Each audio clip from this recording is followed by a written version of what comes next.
Ladies and gentlemen, broadcasting live. Way to go, baby! From Dallas, Texas. No puppies, I need a dog to make a play. Presented by Knockout Sports Bar. It's time for football. It's Paco's Locker Room Talk. What a day, what a day, what a day. How are you guys doing, man? Good, man. Good, George. It's How a you great doing? day to be alive, man. Oh, yeah. What a day. What a day, man. Traffic, awful out there. Oh, yeah. You know what I'm saying? What I'm glad that didn't happen is, or the rain that started to hit on the way over here. So I was did it glad really? that it chilled out a little bit, and roads are safe and all that. Okay. What about you, Mike, on the way up here? I just have the problem with the direction, so that's why I was kind of, about 5 minutes late. Okay.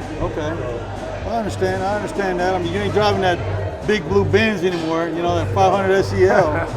Got that big dollars, got them big dollars, baby. I can't even put gas in that now.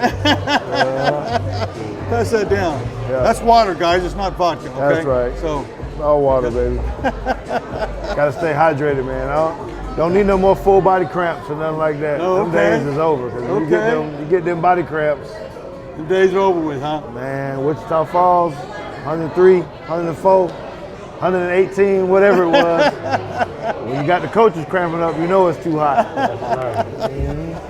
So let's talk a little bit. Let's talk about your where you're from, George. I know you came from the Packers, but before that, where were you born and raised? Yeah, so I'm a military brat. I was born in Michigan, actually. Okay. Dad served in the Air Force for 25 years. So I had brothers in the military as well. So I had the opportunity to move all over the place. But my 9th grade year, we moved into Alabama, Montgomery, Alabama. And that's where I went to high school. Then got recruited or signed a scholarship to go play at the University of Alabama. Roll Tide, baby, Roll Tide. Okay. I know they're trying to keep us out of the playoffs. But anyway, so then I got drafted. It was a first-round draft pick with the Green Bay Packers. They actually drafted me as a cornerback. A lot of people don't know that. Okay. But it wasn't because of your speed; it's because of your ball hawk skills, right? No, I was plenty fast and had good ball skills. Okay. But then I, like 4 games into it, they moved me to free safety. Okay. Then I got traded to Atlanta Falcons. That didn't last very long, 3 weeks as a matter of fact. Jerry Jones called me up, came in and signed with the Cowboys in '96. Okay. And then, Mike, you're born and raised Dallas, correct? Right. Born and raised, went to SOC. Right. Yeah, and then went on to Rice University. Yeah. And I think people are well aware of the difference between Rice University and the University of Houston, right? I hope so. Very good school, man. Very good school. It's a huge difference. Huge difference. Huh? Yeah. So, is it fair to say, like, you go to Rice University, green grass, nice trees, people keeping up the lawn. You go to University of Houston, it's just like kind of dirt roads and. Well, you don't have to say it like that. Oh, okay. From my perspective, I was a good high school student. Okay. And I was A and B. Then I went to Rice, and I had a car, and so Christmas break came, and I was going home, and I had swore to myself I ain't never coming back, because I had a F, I had a 4 minus, I had a C, and I think I had a B in English. And I had never experienced that kind of atmosphere. Yeah, and it was just tough. But I came home, but I didn't. My mother's kind of like the ruler of the house, right? And so I knew I just had to, tell her. Oh, okay. And I never told her that. And I just went back when it was time to go back to spring, Yeah. I just went on back. That was good. Okay. All right. Yeah. And then you end up getting drafted by. No, you were a free agent for the Cowboys. Yeah. You and Everson Walls. Yeah. And I thought I might have a shot, but I really was more academically Inclined and and so I can run and I can catch and all that kind of stuff, but I honestly I didn't know if I was going to make a team Right. or not. And what happened, it was kind of funny, after the draft was over, the Pittsburgh Steelers called me Really? and offered me A free agent contract. Yeah, and then I think it was, I don't know, it was Seattle, I think. Okay. And Back then, Seattle was the AFC conference. Back in the day. Yeah. exactly. But I was about to walk out of the door because I was going to go up to Pittsburgh, and the phone rang. Dallas Cowboys. Okay. Change your mind, huh? Yeah. That Change made your mind up right there. That's good. I've been a Cowboy fan all my life. And I'm a free agent, and so I just took a shot. Wow. And a lot of people do know, but Mike, you were the first defensive rookie to ever start at your position as a defensive player. Yeah, I didn't know that. As a rookie. I mean, Randy White, all them guys came in later, but I mean, they didn't start right offhand. Mike Downs, he made the team. They like, hey boss, you gonna earn every penny you getting. The starting position right away. That's hard to do, man. Just coming in the league, especially as a free agent, hit the field, that fast. First year out of college, that's tough. Yeah, that's tough. And here you were thinking you were going to use brains over brawn, and it was the opposite. Use your brawn instead of the brains. That's right. Wow. And so Teague, tell us. So I think you told me a story one time, Teague, that when you came to the Cowboys, you were kind of glad you came to the Cowboys because when you were playing for the Packers, we were always going to the Super Bowl and knocking y'all out. So you figured, I go to the Cowboys, give me a ring, and I don't have to play with the Packers anymore. You come to the Cowboys, and what happens? You know what happened? The Green Bay Packers started going. So I do. It's the whole thing of you want to be in the right place at the right time. Yeah. It seemed like I might have been in the right place at the wrong time, if that makes sense. But, just starting to build that thing up that we were doing with the Packers, it was fun. I mean, we took step after step, and I think we got knocked out probably twice with the Packers by the Cowboys. Yeah. One time in the exactly right. NFC Championship. Once here in Dallas and once at Green Bay. Yeah, so it wasn't cool. I wasn't necessarily that fond of the Dallas Cowboys from that standpoint of, kept losing to them, getting knocked out. And then once I had the opportunity to come here, I was like, okay, well, they're making this Super Bowl run. They got a great coaching staff, great athletes, great players, all that kind of stuff. And we did have a tremendous run on that one. I think we lost right before we were having to go play Green Bay. Yeah. I think we played the Panthers. No. Yeah, at Carolina. Carolina's first year. Yeah, that's right. I believe in their inaugural season, and we ended up losing to them.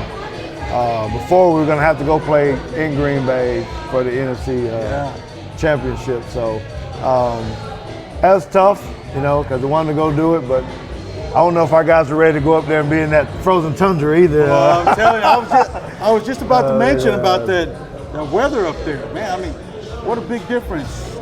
Playing at the frozen tundra, coming to Cowboy Stadium, I was just having a conversation with someone about how do you prepare. They were talking about the Dallas Cowboys recently, how they just went to New England and maybe they weren't prepared for the weather and the rain and the cold. And it's very different because being here, you can't really prepare for 25 below or 26 below, whatever you want to do. Yeah. You can maybe prepare for a wet ball drill. You can dunk the balls in there and have them slippery and wet, and maybe it gets a little bit cold here or cool here, but nothing like that. When you were up there, and you prepare to come for a Southern team. In Green Bay, we did have an indoor facility, and they could crank the temperature up where it was 100 degrees, or would have just turned the heat lamps on and all that kind of stuff. And so you had at least a better way to get used to the climate, but it's too hard to prepare for 0, or below. So that's one thing that you did not miss was the weather, the cold weather? I still don't miss that weather because you can't. It don't matter how many layers you put on, you can't protect your hands and you can't protect your feet. And your feet are gonna fall off and your. Hey, what's up, our guy Billy Davis right here? How you doing, my man? What's going on? Billy Davis, you know my man Mike Mr. Downs. Hey man, how you doing? Yes, sir. Yes, sir. So Mike, what was the coldest climate you ever played in? I think New York. We played them one year in the Giants, and it snowed. Okay, but they put you off to the side. Y'all didn't actually play in the snow. Oh no, we didn't play in the snow, but it was cold. Yeah. The guys were putting on these shorts, these tight shorts, trying to keep warm. But I've been in Texas all my life, and I didn't like it at all. Okay. Going from Alabama to Green Bay was tough. Okay. Hey, Ziggy, are we gonna get Billy mic'd up? Already mic'd up. He said he might. Oh, you already mic'd up? Okay, Billy. So tell. I know. Are we on right now? Pat. Yes, we're on live. I sit over here just like, hello, Cowboy Pick your Nation. nose or nothing, do you? No, I don't know. So Billy, you're El Paso. There was snow, snowy mountains, but you played at Pittsburgh. So Yeah. I mean, we talked a little bit about the cold weather. George saying, you can't do anything to prepare for that frozen tundra. But I mean, Pittsburgh, it wasn't as bad as say Green Bay, was it? Well, As far as the weather, it's all bad. I mean, Lake water.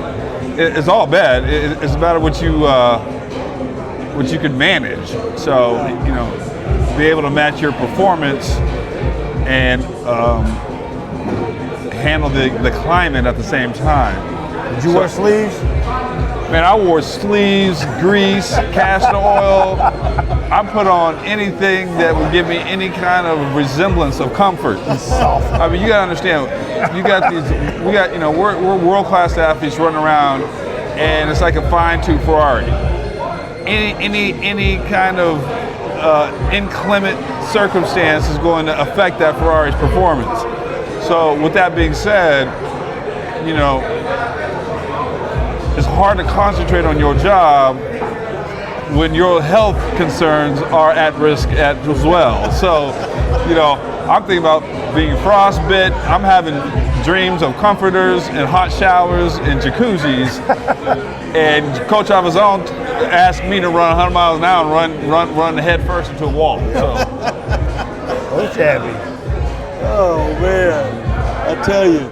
So, George, you end up coming to the Cowboys. You played here how many years with Dallas? So I ended up playing 5 years total with Dallas, 9 years total, but there was a break.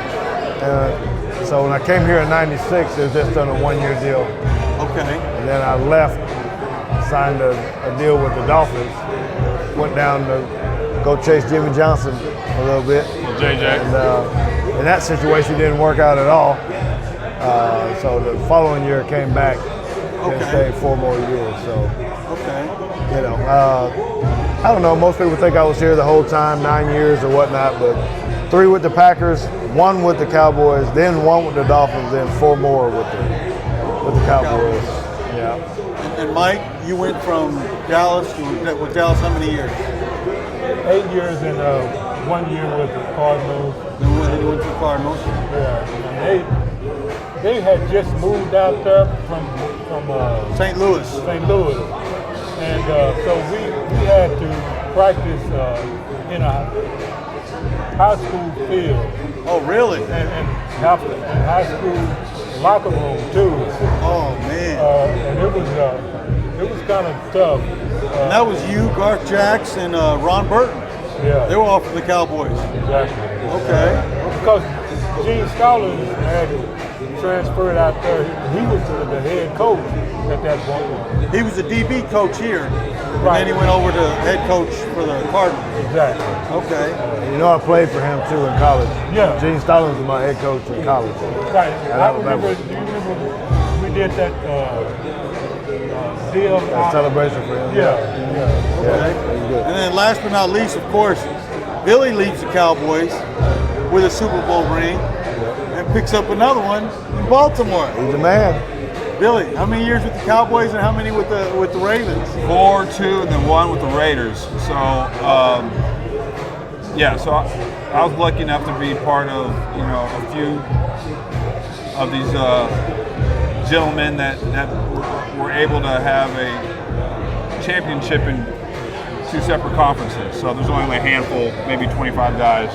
Wow. But what was nice about that is like when I went to the Raiders, I got cut like in the by the 3rd game, when they have to pay for the veteran minimum. And I remember I told Coach Callahan, who was the head coach at that time, I said, "You would have kept me, man. I was 2-0. They took their ass down there in Tampa Bay and got their ass whooped." And I was down there and I said, "See." That boy went down to Tijuana, and it was an experience to, as we all probably have the experience of seeing how other organizations handle their business. Not every organization is made the same. Not everybody has the same goal in mind. That's right. So with that, and that bleeds from the from the top to the bottom. So with having that experience, you get a real perspective on the business of the NFL, but you have much more appreciation of the business of the Dallas Cowboys. The Dallas Cowboys about their business. Wow. They about their business, and what's nice is that you have decades, and is represented here, decades of a brotherhood that's connected. We may not have all played together, but we all have an identity together, and that identity lasts a lifetime. It's almost like your attachment to your college alumni, being an alumni of a organization like this, and I'm sure Green Bay, maybe the Steelers, maybe a handful of organizations carry that moniker and really reach from the past to help bring up the future. The Dallas Cowboys definitely represent that. That's right. What's interesting about that, what he said about learning about the business side of it, because we've all played on different teams. I think you really learn about the business side of it once you're being traded or cut or some other nature. A lot of guys, I say, maybe not a lot, but there are some that are fortunate to be on one team all of their career. I don't know, I guess I'd be interested in knowing what statistical data is on how many guys stay on one team. Not many. But once you start getting traded and cut and all that kind of stuff, you really start to learn that, it is a business. Go ahead and ask Emmitt Smith how many times he goes back to Denver and Tony Dorsett. So you tell me how many of those guys identify. DeMarcus Ware is probably one of the few guys because he won a Super Bowl there, but his ass is still laid up here in South Lake doing the Cowboy business. That's right. So That's right. the proof is in the pudding about what you do. Oh, I agree. I mean, the Dallas Cowboys, the star is very marketable. I mean, just because you played with them. You're going to make a lot more money off season than you would with another team. I mean, that's just the way it is. That's right. I mean, that's right. But George, tell us a little bit about something. The locker room. I mean, you and Billy and I, we're in the locker room together. Some moments that unforgettable moments. Whether to concern Al or trash talk. Yeah. There's a lot of different stories that could tell. But first, what I want to talk about first is that for the average person that doesn't really know what it's like in an NFL locker room, I think a lot of times they think it's just ultra serious all the time, where there are those moments. But some of the most memorable moments for me is when we're in there and, you know, you're playing dominoes with the guys, just trying to kill time before you got to go to the next meeting. Some of my best times would be eating that catfish, you know, that was delivered in for lunch. You know, those are things that, you know, people don't get to see that side when we get to let our hair down, no media in there, just the guys, and you're, you know, just shooting the shit. Because you got that time and you need to be able to decompress. So, you know, yes, there is a lot of trash talk and a lot of fun and a lot of joking, but that's the time when you can really feel how good a team is going to be because of the camaraderie that you have, where a lot of guys weren't just leaving, going to run, do errands and all kind of stuff. We all stayed in the locker room and figured out a way to bond on a personal level, and not just I'm coming into work, run my routes, do my coverages or whatever, and then dip. You know, and I think that's what, I don't know how it is now. I don't know what guys do with the Dallas Cowboys now. They really bond like that, but I know for our era, when I was there, man, there was so much. It was our ping pong tournaments. Yes, it was, I remember that. You know, people coming there and dude, we were playing racquetball, man. Racquetball. Oh, we were in the back playing racquetball with the coaches. Yes. Zim thinking he the best racquetball player in the world with his little glasses on. Was Big Cat. Big Cat can play. Big Cat can play that, man. He fell in love with that racquetball. I don't know. I didn't lose too many of anything. I know Dion could play some ping pong. Remember the ping pong? That's right. right. Man, him and Kevin Smith, man. They were ringers, man. They bring in that sandpaper ping pong. I was like, man, come on, man. Come on, stop. Right. So, you know, that's what I really want to hit on, because, you know, that's a lot of special times, private times in there too, that were funny, but most people don't understand that, you know, that the amount of pressure you have as a player to perform, not just from the fans, but from your coaches, because of your contract, because of incentives, you know, all the things that you're trying to get. Hey, I know in my contract I had in there, hey, could you lead the team in forced fumbles? Could you lead the team in interceptions? So it's always a constant grind to try to put yourself ahead of even your own teammates. All right, you're competing inside the organization. And I can remember some of the funniest things was because back when we played, that's when soap operas were still happening, and yeah, ladies and gentlemen, soap operas were a thing. We would be in there right before practice and watching As the World Turns and Days of Our Lives. No, that wasn't me. We were watching I'm out on that one. We'd be in the training room. Well, I think that was more the training room guys, because you were in there all day. Yeah. And we'd be in there watching the stories, and I look back and I just think it's funny, because I was like, damn, we was watching some soap operas. So I guess, you know, maybe it's, I don't know what they do now. That must have been wide receivers, man. How old are you, man? I know. I mean, that was like all the linemen were watching all the soap operas, and it'd be funny. We'd be arguing about, you know, different scenarios. What's about to happen? What's about to happen? I know I used to turn on Jerry Springer. That's when it just started up. Oh, Jerry Springer was We used to watch that, yeah. But that's when they would allow them to fight for real. That's right. There was no faking that. That's right. Man, That's right. some of them people, they could really throw. But Mike, were you at Forest Lane also? Yeah, I was at Forest Lane, and we moved to Valley Ranch, I think in 84 or 85, somewhere. Okay. But I'm listening to these guys about TV, and we had none. Y'all had no TV, man? No TV. We had one hot water. Where you sit in it? Yeah. Hot tub? Yeah, Hot tub. Had one. Hey, we appreciate you setting the tempo for us, big fella. You know, bigger and better things. And I hate to go here, but the money from, you know, from 80s to the 90s was so different. I mean, That's true, man.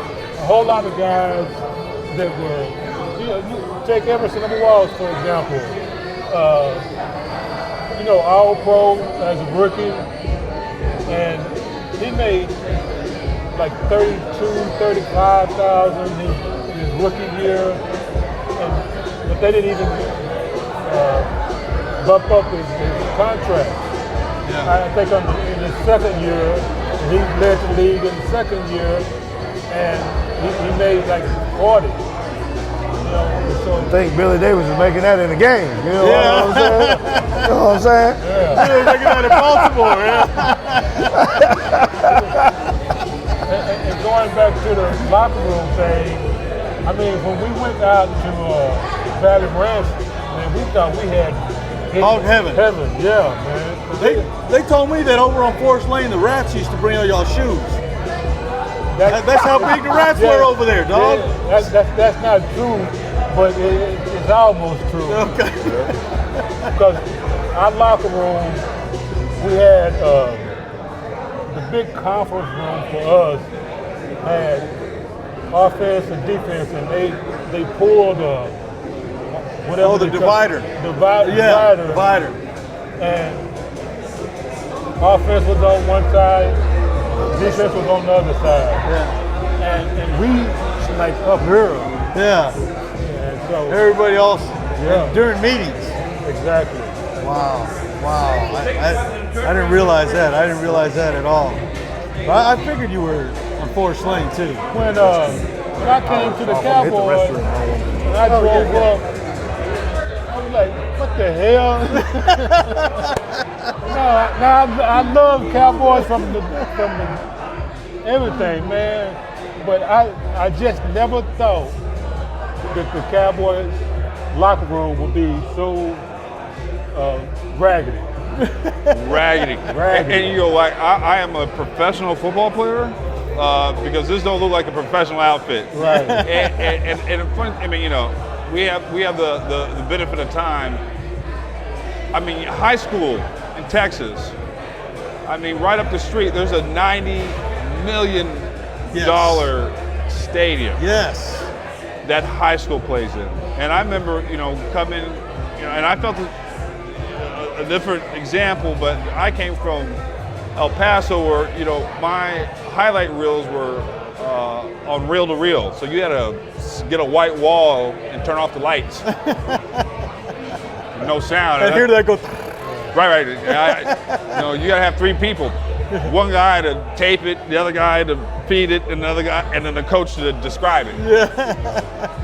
And you just hope that you got enough electricity, right? Yeah. And then you go to the University of Pittsburgh, like, dang. So you get a real education. So sometimes talent is great, but staying the course is a talent in itself. Yeah. Because you kind of say, what did I sign up for? And the benefits were, you got a lot of benefits that came. So, with that being said, that's why I'm concerned with all this money. Are you going to have enough of an experience like what we're having now? Because guys, they choose to leave the game. Yeah, exactly. They don't need to have a presence unless they have something that they're peddling. So, an organization that having this type of history serves its brand well, because you're damn right we should make money off here, because we are still supporting and uplifting that brand, so stadiums like AT&T can exist. Yes, I agree. Well, guys, I think we're at the halfway mark right now. I was hoping George could wait, but he's at that age where if you don't go to the bathroom, you're just going to go all over yourself. I'm that age too. Oh, okay. Well, we're fixing to go to break. I'm staying hydrated. We're going to go to break, and then we'll be right back in about 2 minutes. No? Well, okay. Well, we're going to keep. Mike, you need to. No, I'm fine. Okay, all right. Billy, tell us a little bit. We never talked about the Ravens locker room. I mean, as far as the difference, the team camaraderie, and also what it looked like. I mean, we've never even. Well, it's an expansion team. So that's the first expansion team in the modern era to win a Super Bowl. And at that, they're the basically, it was the last of the original owners and Art Modell. Great family. And at that time, you had Ray Lewis, you had the historical University of Miami. You had Ozzie Newsome, who should be, executive of the year since he's been in the league. I know, right? Former tight end of the Browns, yeah. Played Alabama too. Yeah, and he had complete control. It was really a throwback of how organizations were run, and defense travels, right? Yeah. So we had the road warriors. Wherever we went, we handled our business, and special teams was a big deal. I was captain of special teams there with Benny Thompson, and we established a culture that has now, looks like, which is going to be amazing to say, we were the Super Bowl champions of the new millennium of 2000. They won one in 2012, and it looked like they're on the way to win one this year. All right. So they could possibly win 3 in this modern era, which is amazing. So what I'm proud of saying, and I was only there 2 years, is that we established a culture, much like the Dallas Cowboys had previous before, that has sustained. Let me tell you, when the coach left Indiana and they went to Baltimore, and we played the last season of that year, and it looked like a high school. Yeah, they played in Memorial Stadium. It was terrible. I mean, terrible. Wow. Terrible. And now they have this Under Armour. It's much like the ascension of the Cowboys. Winning produces luxury. Amen. But isn't Under Armour like in that part of town? That's where the state or headquarters something? is. Yeah, It's in okay. Baltimore. So it only makes sense that Under Armour would. Yeah, Be so part of I've it. known so Under Armour is funny. I remember they came to me when I first got there because I was with the Cowboys, and they had asked me because they were in NFL Europe, and they couldn't get into the NFL. And the owner came up to me and Ray and a couple guys, hey, can you wear some Under Armour gear for me? So I was part of some shift changing in a lot of ways from Nike to Under Armour. We were pushing out Reebok and Adidas. So we were the first team to have the Under Armour, and you see the footprint of Under Armour, and when you go there, it is very prominent in that Baltimore area. Wow. Mike, back in your playing days, Puma, right? Puma, Apex. Adidas. No, he wasn't Apex. Spot built. No, it was Puma. Puma. But it wasn't just one. No, you guys had a lot. You had Puma, Adidas. Right. Nike They wasn't sprouted around. up everything. Yeah. Yeah. I mean, you just. Flip flop. Yeah, you kind of had to. And Green Bay wore Converse. No, Converse. Yeah, Converse was pro kids. Pro kids. Y'all tell y'all age. Y'all know what y'all talking about. Yes. Are those brands? They tell their age. Y'all know Pro what they kids. talking Remember about. those? Yeah, they had football shoes. Sure did. Kids? Pro kids. Yes. Like the kids, like the shoes Yes. that people wear now, they had cleats? Yes. I got a I wouldn't contract. be caught dead. I got a contract where Puma. You were with Puma.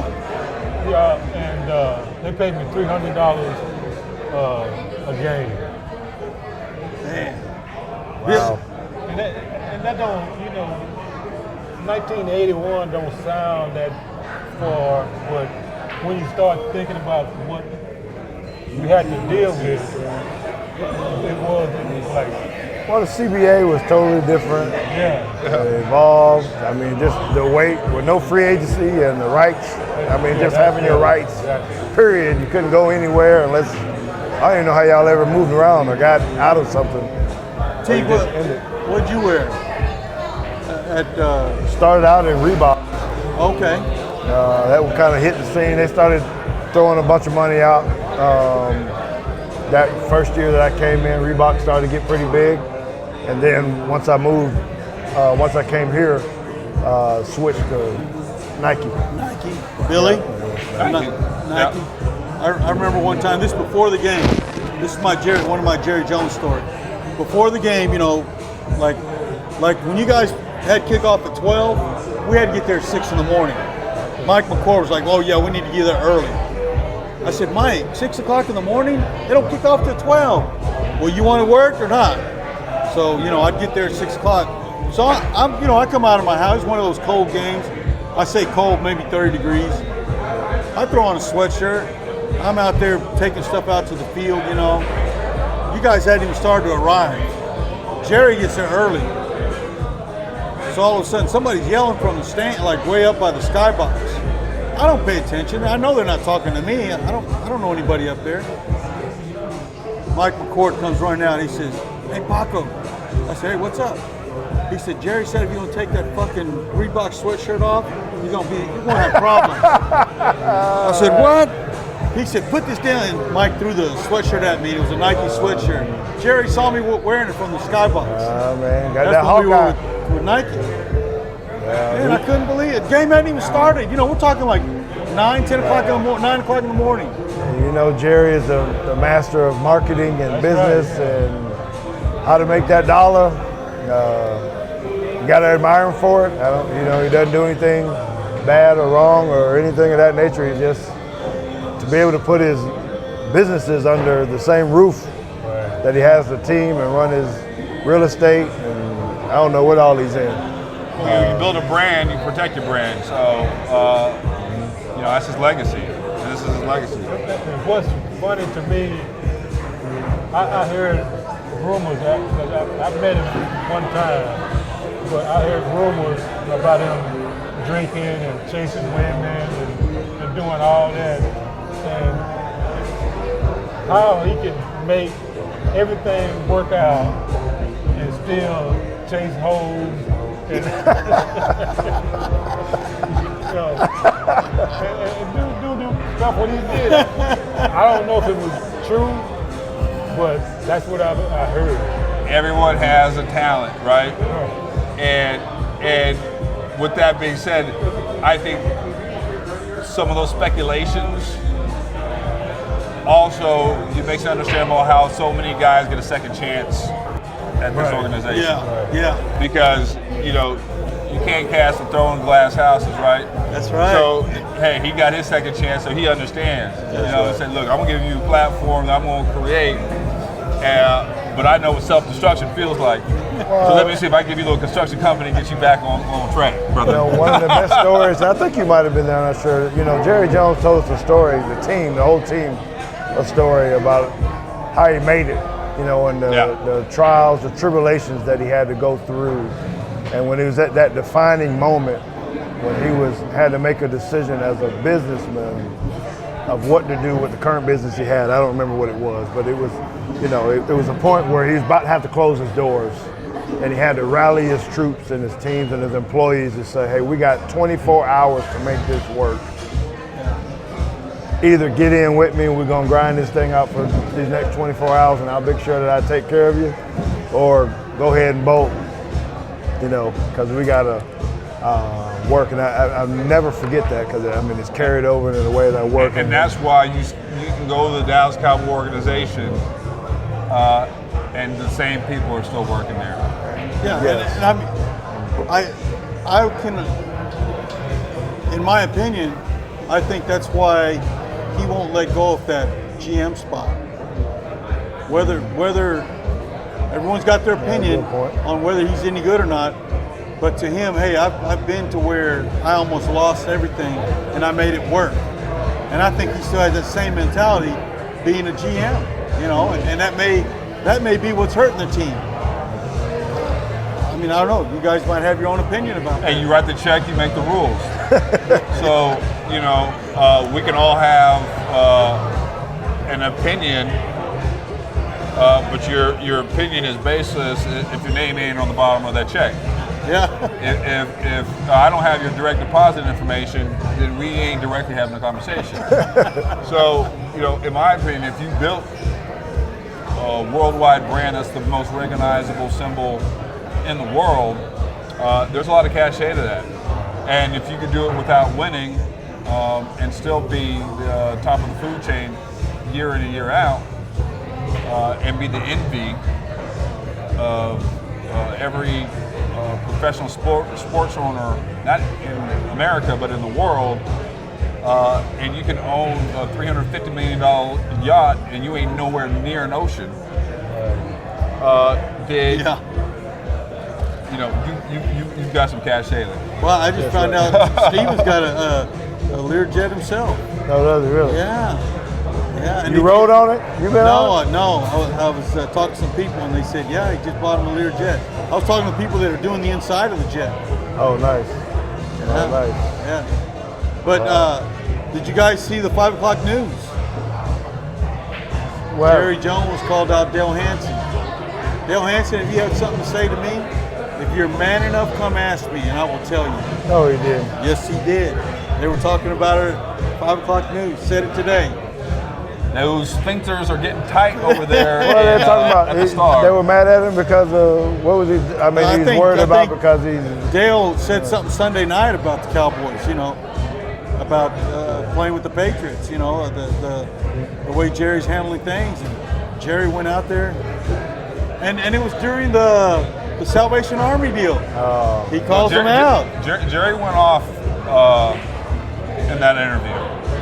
He laid notice to just about everybody because he says my hand don't cramp when I write checks, right? So I ain't got no problem writing checks. But at some point, we got to talk. You know, we got to quit talking, and it's true.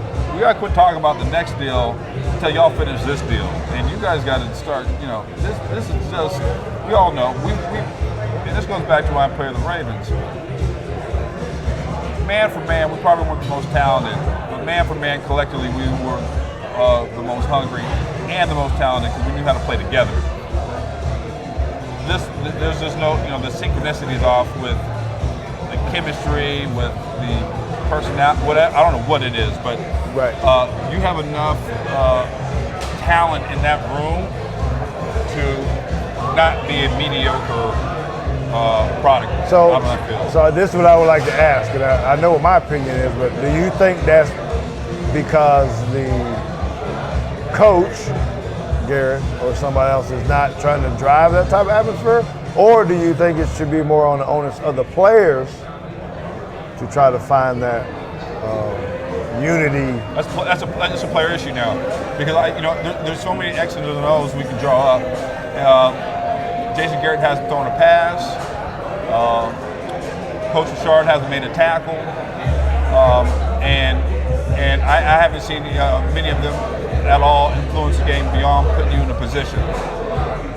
Dak now has command of an offense that's doing very well.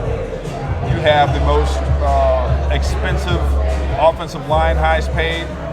Some going to the Pro Bowls multiple times. Some going to be in the ring honors. Some going to be going to the Hall of Fame.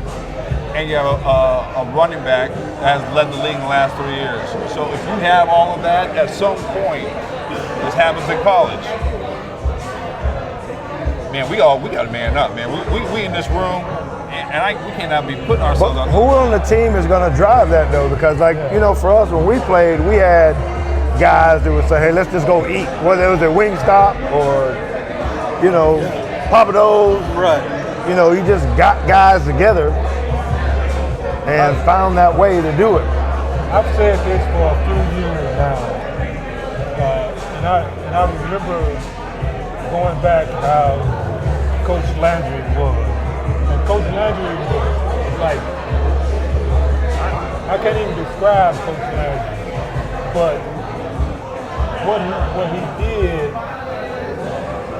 and it scared people, it motivated people. So what He put the fear of God in, really. Yeah, what I'm saying is that it doesn't matter how you do it, you just have to get it done from a head coach standpoint. And I honestly don't think he has that. And hitting guys on the foot and stuff like that. Tom Landry never did that.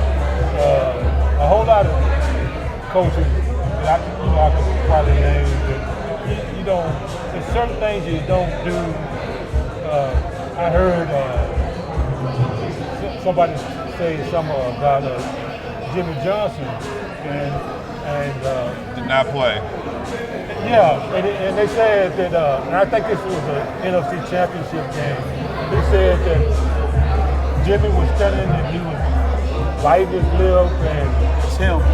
yeah, and you know, put his hand on his hip, and he didn't say nothing. He just said, "Let's go," and everybody went out of the locker room, and they won the game. Over and hollering. You know, but that's, you know, he could get away with that because that's him. You know, but if Tom Landry tried to be like that, they fired him, you know, yesterday. Yeah. But yeah, and I think what you're speaking to, you embody, and maybe this is what the public is missing, and what we're maybe identifying. You embody the attitude of your team, and that is represented, and your team feeds off of that. So unless it's already established, where he doesn't have to, like Barry Switzer didn't have to, he didn't have to do too much. Look, man, y'all have this figured out, so it's on the players. We just can't just screw this up for y'all. But at some point, you got to embody that energy. So an impressionable group like this one has to embody this. You know what? We are the standard, and you got to come up to us. We don't go down to you. And I think some of that reaction you see Jerry giving is he's feeling like he's playing low ball now when he should be the high marker. And this whole offseason has been about assembling the best of the best, or the best available, and not getting the results. Well, you still gotta.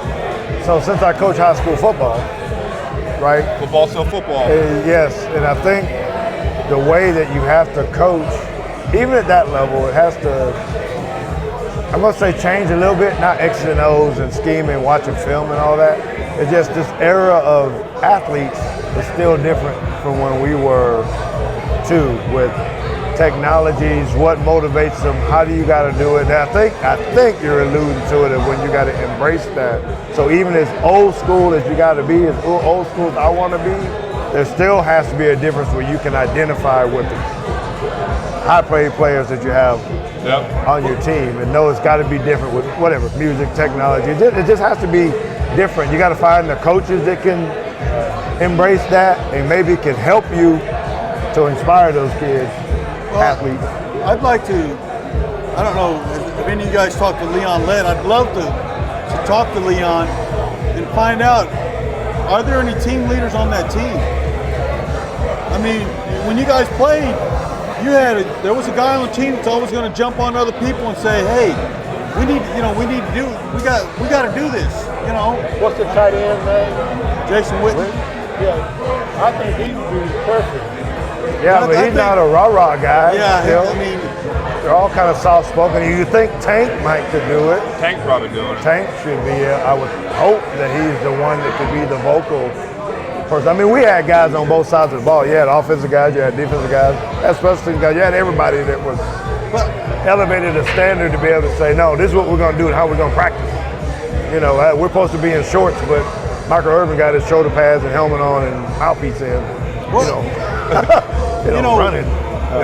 Going full speed. I mean, there were plenty of times that Jimmy went to Mike and told Mike Irvin, Get him right. You know what I'm saying? I mean, hey, we need to get it right. I don't know what's going on. I don't know if y'all partying too much, but y'all need to get it together. This ain't gonna cut it.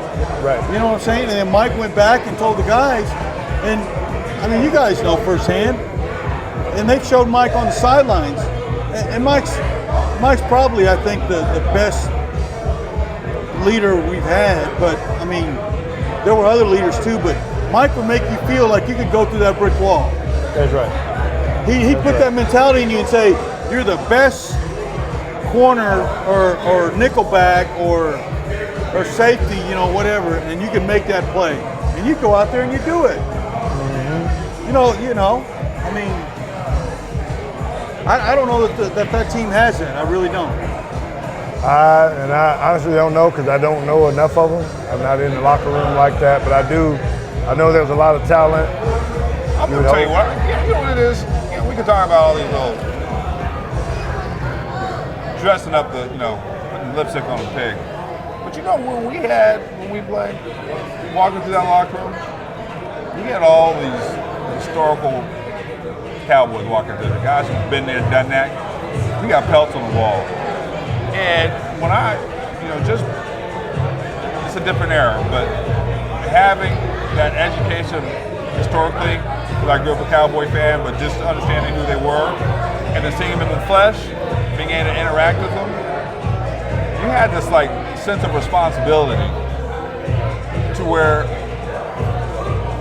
and this happened, I don't want to bring the Ravens too much, but especially with the Cowboys when I first got there, I played at a level that I didn't know. I leveled up and got more out of myself, and this goes with Michael Irvin and all, because now I said I have to keep the boat going. I got it. I can't be the weak link. And you went in there and you played maybe above your talent level because you had this sense of damn.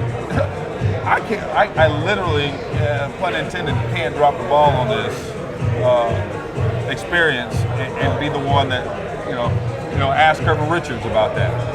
Right. But Billy, we had a lot of, and I think it's still the culture of the game is we had lifers, even the same way. I agree. I had to come in and do that and play against Woodson or with Woodson and Puck, and these guys had been there the whole time, so there was a standard set that we had to raise up to. But now, how many guys have been there? I know you got Witten. Right, but how many of the guys have really been there and aren't necessarily looking for the next free agent deal? Right. Or we're all looking for the next contract. It ain't about winning. Wanting to be there the whole time. Because I know when I got there, man, I want to be here, forever. If I could, you weren't really looking to get cut or traded or things. And I don't know if the culture of the sport, not just the Cowboys, really entices that because of the way people move. Yeah. Now that when you move in, it's harder maybe to look up to Dak or Zeke. They're short. They're talented and you want to be there, but and it's about your contract. It's not about your game. Yes, you don't. So now really it's about your game. Now it's about when can I get the signing bonus? When I can get this money? And when can I? When can I put my next story on the gram? So now it's not about being or setting yourself in the legacy of that organization.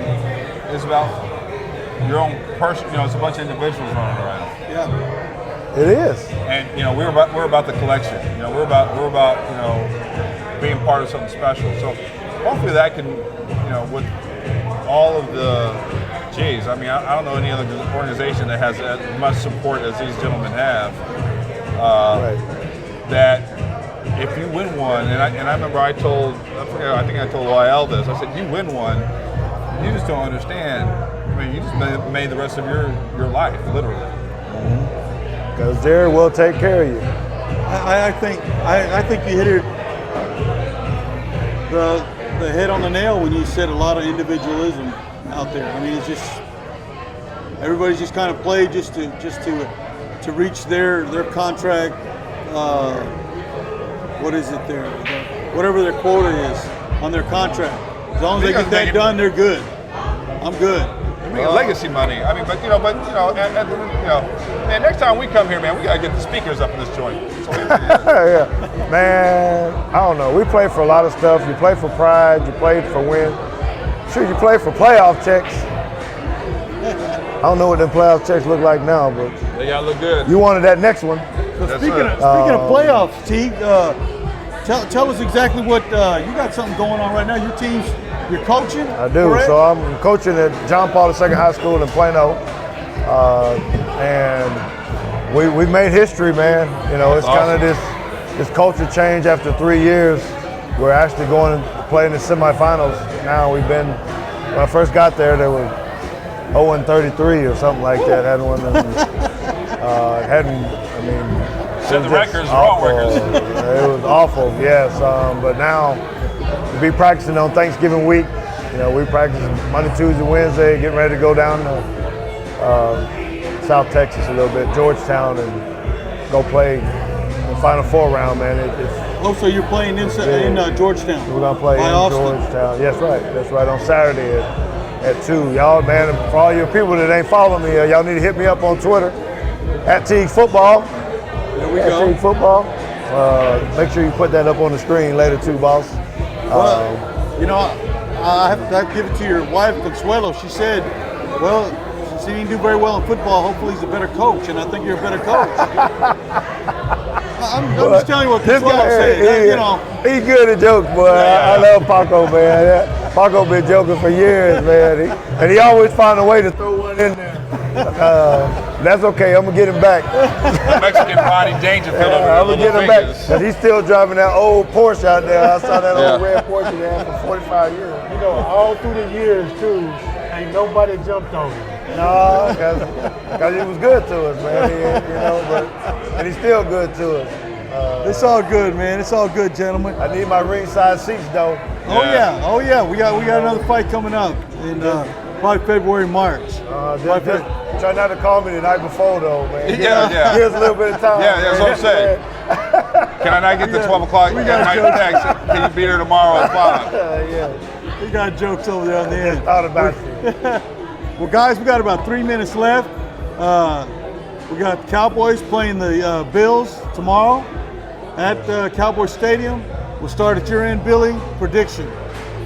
Well, ain't no prediction. There's only one option. There ain't I no agree. prediction. This ain't prediction. This is your last singular do or die. Yes. So they're gonna have to find a way or get out the way. I agree. So my prediction is they're gonna choke on this turkey leg, or they're gonna have a good meal tomorrow. So I hope they eat well. Okay. Do you guys know if Jerry talks to the team or not? He does. I mean, I think he stepped back from that, but I think he does.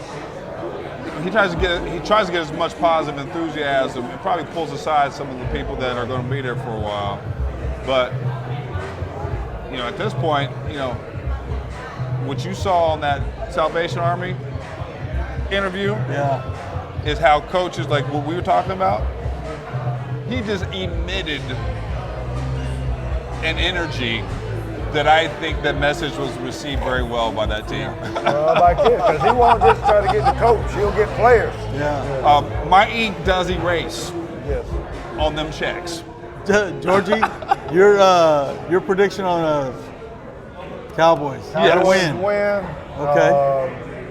I think we'll win by. If you can win by half a point, they better win by one or half. They're going to win by 13. They're going to shut their young quarterback down. They don't have enough weapons to deal with our defense, and our offense will turn it on. Jackson will have a big game. Okay, Mike Downs, real quick. We got about a minute left. What's your prediction? I say the Cowboys win it, and mostly because of history, of playing on Thanksgiving Day. And they usually play it pretty good, on Thanksgiving. So that's Well, now you heard it. I'm going to give my prediction. Well, you know what? I'd like to give my prediction, but we're out of time. So, guys, I appreciate you coming out. We'll see you next time. Billy, thanks for coming out. George T. and Michael Downs. And we will see you next week, 7 to 8. Thanks for watching, guys. Appreciate it, both.